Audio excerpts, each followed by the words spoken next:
The basic problem was with the coordinators and the intensivists. They did notified that organ donations should be notified, but it is sorry to say that it is the medical fraternity which actually is not willing to support this program. That's what I feel.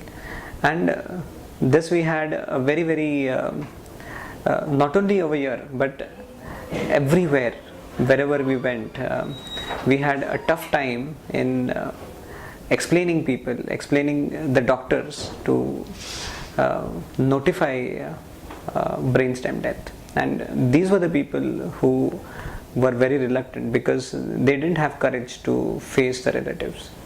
And that probably is still the biggest part, the biggest hurdle today in the organ donation.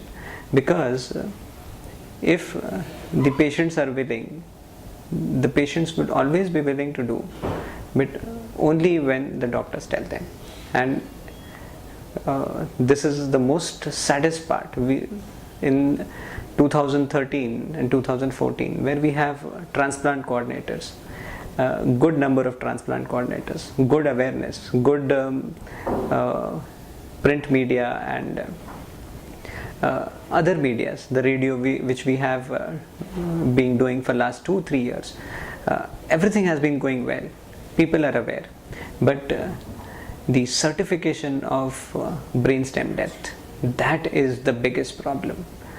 The primary doctors, the intensivist, the administration, the government, I think the problem lies there.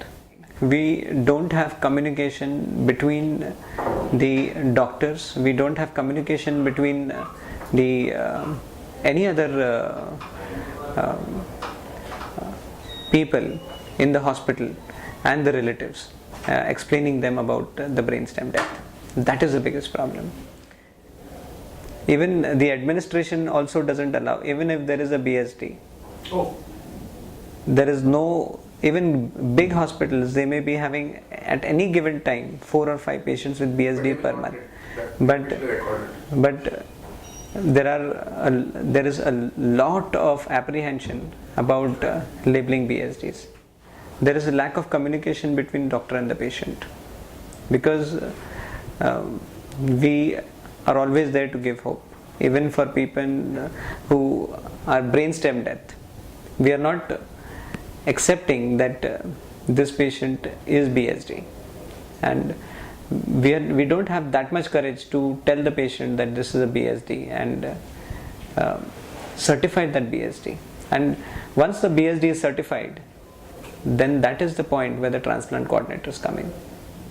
Until then, even the transplant coordinators cannot do anything until the BSD is certified. The whole hurdle is certification of BSD.